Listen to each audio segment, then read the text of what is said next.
वलहुन्न मिस्लुल्लज़ी अलैहिन्न बिलमारूफ सदक़ल्लाहु मौलाना अज़ीम। मोहतरमुल मुक़ाम जनाब अल्लामा अशफाक आलम साहिब, मुअज़्ज़ज़ सामीन, अल्लाह रब्बुल इज़्ज़त का शुक्र है कि जिसकी तौफीक से हमें आका अलैहिस्सलातु वस्सलाम की ग़ुलामी नसीब हुई और हुजूर की निस्बत से ये अय्याम नसीब हुए जिसमें इंसान अपनी गलती कोताहियों की माफ़ी मांग कर अल्लाह पाक के हुजूर अपनी कुर्बत हासिल कर सकता है और दोबारा जन्नत की तरफ पलट सकता है। मुझे जो मौजू दिया गया वो ये कि औरत का अपने अहले खाना में किरदार, उसके लिए मैंने एक आयत करीमा की तिलावत की जो अमूमी तौर पर औरतों के हकूक़ के लिए तिलावत की जाती है,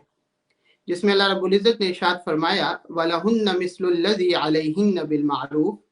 कि औरतों के लिए जो हकूक़ हैं वो भी ऐसे ही हैं जैसे उनके ऊपर वाजिबात हैं, जैसे दस्तूर के मुताबिक उन पर फ़राइज़ हैं उसी तरह उनके हकूक़ भी हैं। लेकिन इसी आयत करीमा में अल्लाह पाक ने सिर्फ उनके हकूक़ की बात नहीं की बल्कि उनको ये भी बताया कि कुछ वाजिबात हैं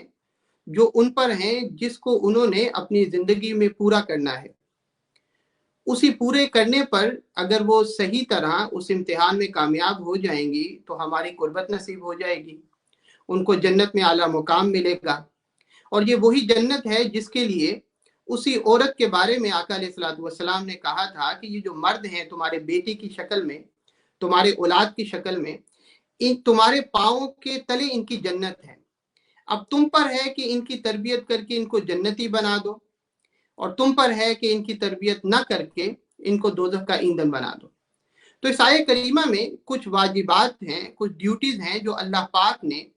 औरत पर रखी हैं। वो औरत माँ की सूरत में हो तो उस पर अलग तरह की ड्यूटीज हैं और वाजिबात हैं। वो औरत अगर बेटी हो या बीवी हो या बहन हो तो अलग तरह से उसके ऊपर कुछ वाजिबात हैं।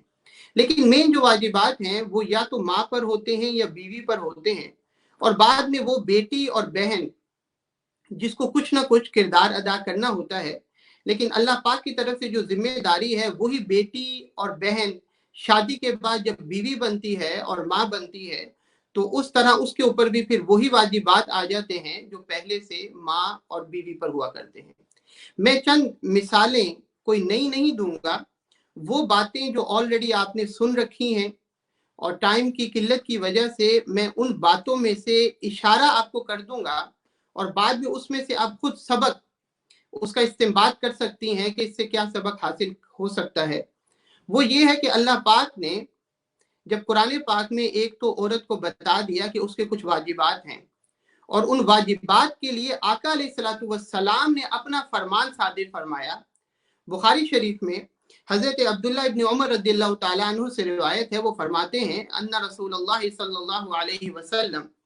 अला कुल्लुकुम राइन व कुल्लुकुम मसऊलुन अन रइयती, कि याद रखो, ये चीज हमेशा जिंदगी में जहन में रखो कि तुम में से हर शख्स निगहबान है और हर शख्स से उसके जो मातहत हैं उनके बारे में सवाल होगा। वो जवाबदेह हैं अपने मातहत जो है उनके बारे में। अब जो मातहत हैं उनके ऊपर कौन हो सकता है? जहां पर आका अलैहिस्सलातु वस्सलाम ने इस हदीस पाक में हुक्मरान के लिए कहा कि हुक्मरान जो है वो निगहबान है और वो जवाबदेह है अपनी रियाया के लिए, वहीं पर आका अलैहिस्सलातु वस्सलाम ने मर्द के लिए भी फरमाया वरजुलु राइन अला अहली बैतिही, इसी तरह मर्द जो है वो अपने घर वालों पर निगहबान है और वो फिर जवाबदेह भी है। और आका अलैहिस्सलातु वस्सलाम ने यहाँ बात खत्म नहीं की बल्कि अलग से औरतों के बारे में फरमाया वल मरअतु राइयतुन अला अहली बैति ज़ौजिहा व वलदी व हिय मसऊलतुन अन्हुम, कि जो औरत है वो याद रखे कि अलग से उसके ऊपर भी कुछ वाजिबात हैं, कुछ ड्यूटीज हैं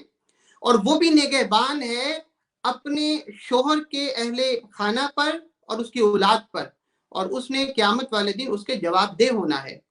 कि उसके ऊपर जो ड्यूटी हमने लगाई थी उसके कदमों के नीचे उस औलाद के लिए जन्नत रखी थी, उसकी उसने तरबियत करनी थी। क्या वो तरबियत कर सकी या नहीं कर सकी? उसने अपना हक अदा किया है या नहीं हक अदा किया? अगर उसने हक अदा किया है और उसके बाद आजमाइश के तौर पर बाज़ औक़ात اولاد جو ہے وہ صالح نہیں نکلی، وہ تو آزمائش ہے، لیکن دیکھا یہ جائے گا کہ اگر اولاد بگڑ گئی ہے تو اس میں کمی کہیں اس کی اپنی ڈیوٹی نہ کرنے کی وجہ سے تو نہیں ہے۔ تو آقا علیہ الصلوۃ والسلام نے فرمایا وہ جو عورت ہے اس سے سوال ہوگا اپنے شوہر کی اولاد کے بارے میں کہ اس نے کتنی تربیت کی ہے اور کتنی تربیت نہیں کی ہے۔ اگر وہی عورت جو ہے ماں کے روپ میں ہو تو اس کی ذمہ داری، یعنی شادی ہونے کے بعد ابھی تو وہ بیوی بنی ہے اور اس کی ایک ذمہ داری ہے جس کو بعد میں ہم کچھ ذکر کرتے ہیں، لیکن جب شادی کے بعد اولاد ہو جاتی ہے کچھ اس کی اور ذمہ داریاں ہیں جو اس کے اوپر عائد ہوتی ہیں، اور اس عورت کو یاد رکھنا چاہیے کہ جو اولاد ہے وہ باپ سے زیادہ اپنی ماں سے اٹیچ ہوتی ہے۔ اس کے باپ کے ساتھ تو تعلق جو ہے یا اس کے باپ کو، اپنے باپ کو وہ دیکھتا ہے جب وہ پیدا ہوتا ہے،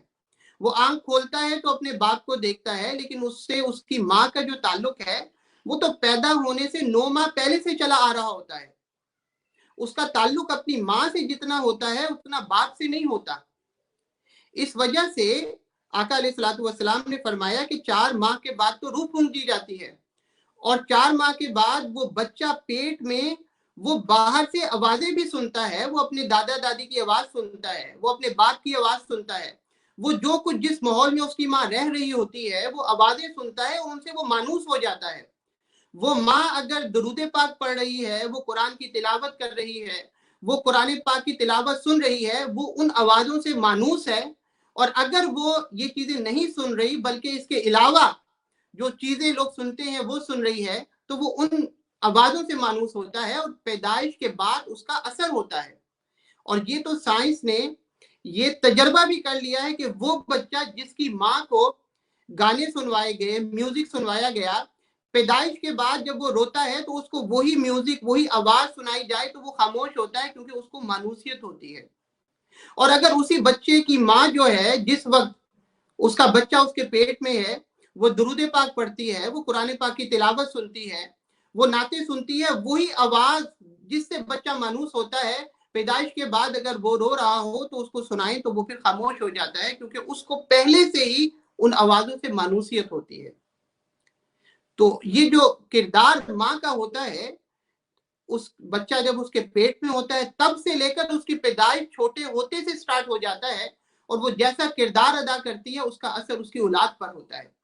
اس وجہ سے بابا فرید گنج شکر رحمۃ اللہ علیہ نے ایک دفعہ اپنی ماں سے ایک چیز کا اظہار کیا، ان کے ذہن میں آئی۔ انہوں نے کہا اپنی والدہ سے کہ ماں مجھے یاد نہیں پڑتا کہ جب سے میں نے ہوش سنبھالا ہے تو میری تہجد کی نماز قضا ہوئی ہو۔ تو ان کی والدہ نے فرمایا بیٹا اس میں تیرا کمال نہیں ہے، اس میں میرے دودھ کا کمال ہے کہ میں نے تجھے جب بھی دودھ پلایا تو کبھی بے وضو دودھ نہیں پلایا، ہمیشہ باوضو ہو کر تجھے دودھ پلایا۔ تو یہ ماں ہونے کے اعتبار سے یہ عورت کا کردار ہونا چاہیے کہ وہ اپنے بچوں کی ذمہ داری کے ساتھ تربیت کرے اور وہ دیکھے کہ کتنا وقت وہ بچوں کو دے رہی ہے۔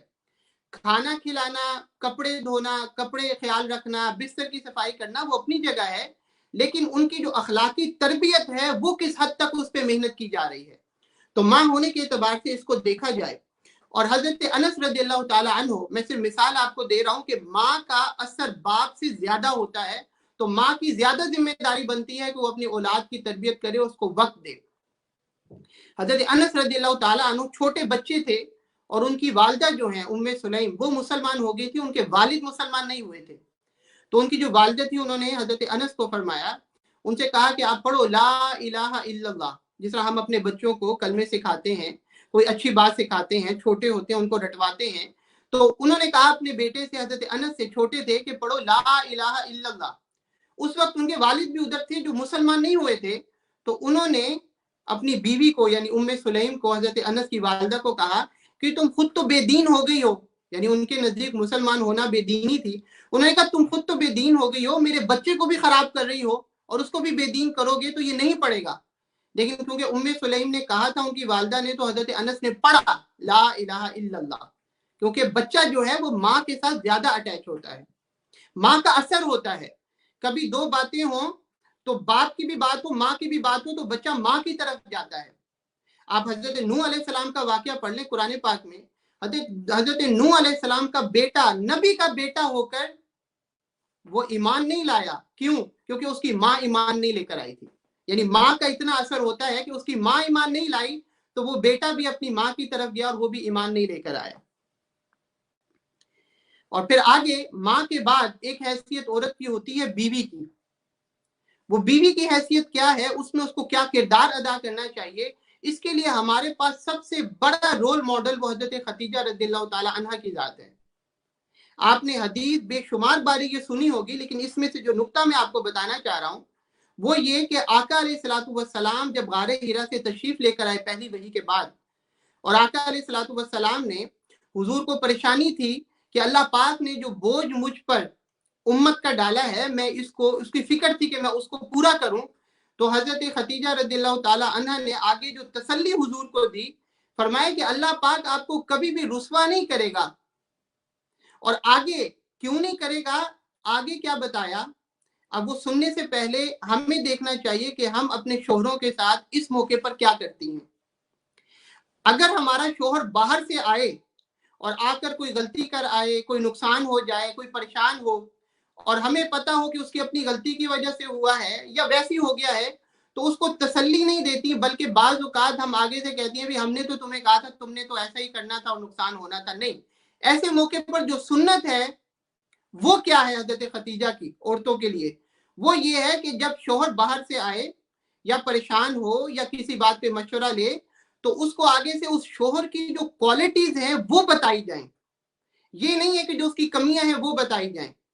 हजरत खदीजा रज़ियल्लाहु ताला अन्हा ने आका अलैहिस्सलातु वस्सलाम की जो क्वालिटीज थी, हुजूर में तो कोई कमी नहीं थी, हुजूर की तो सारी क्वालिटीज ही क्वालिटीज थी, लेकिन जो आका अलैहिस्सलातु वस्सलाम के मामूल में जो क्वालिटीज सबसे ज्यादा थी उसका जिक्र किया और फरमाया नहीं, आप में ये क्वालिटीज हैं, हुजूर को तसल्ली दी। तो इससे पता लगा कि जो बीवियां हैं उनको चाहिए कि अपने शोहरों को तसल्ली दिया करें, कभी वो परेशान हो तो उनको तसल्ली दें, उनका साथ दें, उनको वक्त दें। और फिर उन्होंने पहली बात क्या कही, पहली बात कही, और उससे भी सबक हमें मिलता है जिसकी बड़ी कमी हो गई है हमारे दौर में। उन्होंने कहा उसकी वजह यह है कि इन्नका लतसिलुर रहिम, उसकी वजह यह है कि आपके जो खूनी रिश्तेदार हैं आप उनके साथ भलाई करने वाले हैं। अब ये चीज आजकल की हमारी जो माएँ, बहनें, बेटियां हैं उनको समझनी चाहिए, जो नापैद होती जा रही है, कि शोहर को इस बात पर एनकरेज करें कि तुम्हारे जो माँ बाप हैं, तुम्हारे जो बहन भाई हैं, अगर वो मोहताज हैं, अगर उनको किसी चीज की जरूरत है तो उसको पूरा करें। मेरे अपने खर्चे हैं, कोई बात नहीं, ईद आ रही है, मैं अपने खर्चे कम कर लूंगी, मुझे ये जरूरत है मैं कम कर लूंगी, नहीं। हजरत खदीजा की ये सुन्नत है कि आका अलैहिस्सलातु वस्सलाम को फरमाया आप तो ये कर इनकरेज कर रही हैं हुजूर को और बता रही हैं, तसल्ली दे रही हैं, नहीं आप में तो ये बड़ी कमाल की क्वालिटी है कि आप जो आपके खूनी रिश्तेदार हैं आप सिला रहमी करते हैं, उनके साथ भलाई करते हैं। तो इस वजह से आजकल के दौर में ये सोचना चाहिए कि हम जिन मुल्कों में बैठे हुए हैं, अगर हमारा शोहर जो है वो पाकिस्तान से आया हुआ है या हमारी फैमिली पाकिस्तान में है और अगर वो मोहताज है किसी चीज के, अगर उनको जरूरत है और हम कर सकते हैं, और वो बीवी एनकरेज करे अपने शोहर को कि नहीं, ये हजरत खदीजा ने हमें सुन्नत दी है, हम चाहते हैं कि हम उनकी निगाह में सुरखरू हों, हम अपना खर्चा कम करेंगे, हमारे इल्म में आपके भाई बहन जो है वो मोहताज हैं, आप उनको पूरा करें, आप इसमें से काट के कोई बात नहीं, उनकी सिला रहमी करें, आप भी, आप सुरखरू होंगे तो हम भी सुरखरू हो जाएंगे अल्लाह की निगाह में, उसके रसूल की निगाह में। और फिर आगे फरमाया वही क्वालिटीज बताते हुए, वतहमिलुल कल, कि जो मोहताज है आप उसका बोझ उठाते हैं, वतक्सिबुल मादूम, जिसके पास वसाइल नहीं है, जो बेरोजगार हैं, आप उसके लिए एक्स्ट्रा टाइम लगाते हैं, काम करते हैं और उसके लिए भी कमा के उसके वसाइल पूरे करते हैं और उसको खाने के लिए देते हैं, उसकी जरूरत को पूरा करते हैं। और इस तरह आगे आका अलैहिस्सलातु वस्सलाम की जो क्वालिटीज थी मेन, जो आका अलैहिस्सलातु वस्सलाम की जिंदगी में जो मामूल था वो बयान फरमाई कि हुजूर में तो कमी नहीं है, लेकिन हमारे लिए जो सुन्नत उन्होंने छोड़ी, हमारी औरतों के लिए, हमारी माओं के लिए, हमारी बहनों के लिए, वो उन्होंने ये छोड़ी कि अगर आपके शोहर में कोई कमी है तो परेशानी के वक्त उस कमियों को ना गिनवाएं, बल्कि जो उसकी क्वालिटीज हैं उसको गिनवाएं, उसको तसल्ली दें और उसका साथ दें। और फिर अल्लाह पाक ने जो कुरान पाक में शादी का मकसद बयान किया है, वो फरमाया वमिन आयातिही अन खलक़ लकुम मिन अनफुसिकुम अज़वाजन लितस्कुनु इलैहा, वो मकसद ये बयान किया कि उस औरत से उस शोहर को सुकून मिले। تو یہ ذمہ داری ہے عورت کی، وہ اپنے شوہر کو جس حد تک سکون دے سکے، اخلاقی طور پر دے سکے، اس کا ساتھ دے سکے، جس طرح بھی اس کو سکون دے سکے اس کو سکون دینا چاہیے۔ اور صرف میں آخری بات کر کے ختم کرتا ہوں، اور وہ ایک اشارہ آپ دیکھیں کہ عورت جو ہے وہ اپنے شوہر کو کس حد تک کنونس کر سکتی ہے۔ یعنی یہ عورت کا کردار ہے کہ عورت اپنے شوہر کو، وہ جتنا مرضی طاقتور ہو، وہ جتنا باہر ظالم ہو، جبار ہو، لیکن جو عورت ہے وہ اپنے شوہر سے بات منوا سکتی ہے۔ اگر وہ کسی غلط رستے پر ہے تو اس کو حکمت کے ساتھ صحیح رستے پہ لا سکتی ہے۔ ہم نے دیکھا ہے کہ جو عورتیں دیندار ہوتی ہیں اور ان کے شوہر جو ہیں وہ صحیح راستے پہ نہیں ہوتے، وہ حکمت کے ساتھ اگر چلیں تو اپنے شوہر کو دین کی طرف لے آتی ہیں، لیکن اگر شوہر دیندار ہو اور بیوی صحیح راستے پہ نہ ہو تو شوہر کے لیے بڑا مشکل ہوتا ہے کہ اس بیوی کو دین کے راستے پہ لائے۔ تو بیوی جو ہے وہ زیادہ انفلوئنس رکھتی ہے۔ آپ حضرت آسیہ کا دیکھ لیں واقعہ کہ فرعون جس نے یہ اعلان کیا ہوا تھا، کہ جس نے خواب دیکھا تھا کہ بیت المقدس سے ایک آگ آئی ہے اور وہ مصر کی طرف آ کے اس نے سب کپتیوں کو جلا دیا ہے، بنی اسرائیل والوں کو نہیں جلایا، تو اس کی تعبیر بتائی گئی کہ بھئی بیت المقدس سے کیونکہ بنی اسرائیل کا تعلق ہے تو بنی اسرائیل میں ایک لڑکا پیدا ہوگا جو تمہاری سلطنت کے زوال کا سبب بنے گا۔ اور اس نے اعلان کر دیا کہ ان ساتھ جتنے بھی لڑکے پیدا ہوں ان کو ذبح کر دیا کرو، یذبحون ابناءکم ویستحیون نساءکم، بچوں کو وہ ذبح کرتے تھے اور بچیوں کو زندہ رکھتے تھے۔ پھر تھوڑا وقت گزرا تو انہوں نے کہا اس طرح تو بنی اسرائیل کے بچے جو ہیں وہ نہیں آئیں گے پیچھے سے، بڑے نہیں ہوں گے، اور بڑے جو ہیں وہ مر رہے ہیں تو ہم کام کن سے لیں گے؟ پھر انہوں نے رول بنایا کہ 1 سال بچوں کو چھوڑ دیا کرو، 1 سال قتل کر دیا کرو۔ جس سال بچوں کو قتل نہیں کرتے تھے اس سال ہارون علیہ السلام کی ولادت ہوئی، اور جس سال قتل کرتے تھے اس سال حضرت موسیٰ علیہ السلام کی ولادت ہوئی۔ یہ بات سمجھنے کی ہے کہ جب حضرت موسیٰ علیہ السلام کو اللہ پاک نے اس ذریعے سے بچایا کہ ان کی والدہ کے دل میں ڈالا، فَإِذَا خِفْتِ عَلَيْهِ فَأَلْقِيهِ فِي الْجَمِّ، کہ جب تمہیں خوف ہو کہ وہ کپتی آ رہے ہیں اور موسیٰ علیہ السلام کو قتل کر دیں گے تو تم ایسا کرنا کہ اس کو دریا میں ڈال دینا۔ انہوں نے باکس میں دریا میں ڈال دیا حضرت موسیٰ علیہ السلام کو ڈال کے، اور وہی فرعون جو بنی اسرائیل کو قتل کر رہا تھا اس وجہ سے کہ کہیں وہ میری سلطنت کا زوال کا سبب نہ بن جائے، اسی فرعون نے جب موسیٰ علیہ السلام کو ادھر سے اٹھایا گیا اس دریا سے، اور حضرت آسیہ جو ہیں انہوں نے آگے سے اس کو کنونس کر لیا، ایسے بندے کو کنونس کر لیا اور کہا کہ لا تقتلو، نہیں اس کو قتل نہ کرو، عسیٰ ان ینفعنا او نتخذہ ولدا، پہلے فرمایا قرۃ عین لی ولد، یہ تمہارے اور میری آنکھوں کی ٹھنڈک ہے، اس کو قتل نہ کرو، عسیٰ ان ینفعنا او نتخذہ ولدا، ہو سکتا ہے ہمیں فائدہ دے یا ہم اس کو اپنا بیٹا بنا لیں۔ آپ دیکھیں کہ وہ کافر، وہ ظالم جس نے آرڈر کیا ہوا تھا اور اس کو نینو نقش سے پتہ بھی لگ گیا تھا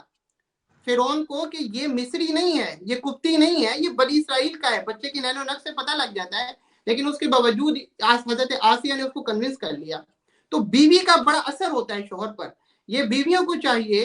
کہ وہ اپنے شوہر کو حکمت کے ساتھ، اگر وہ دین کی راہ سے ہٹے ہوئے ہیں تو ان کو آسانی سے لا سکتے ہیں۔ یہ پیغام ہے اللہ پاک نے جو عورتوں پر واجبات رکھے ہیں، مردوں کو بھی اسی طرح جو واجبات رکھے ہیں وہ اپنے واجبات ادا کریں، اور عورتوں کی زیادہ ذمہ داری ہے اولاد کے لیے اور بیوی ہونے کی حیثیت سے کہ وہ اپنے شوہر کا ساتھ دیں۔ اللہ پاک جو سنایا ہمیں اس کو سمجھنے کی توفیق عطا فرمائے۔ وآخر دعوانا ان الحمد للہ رب العالمین۔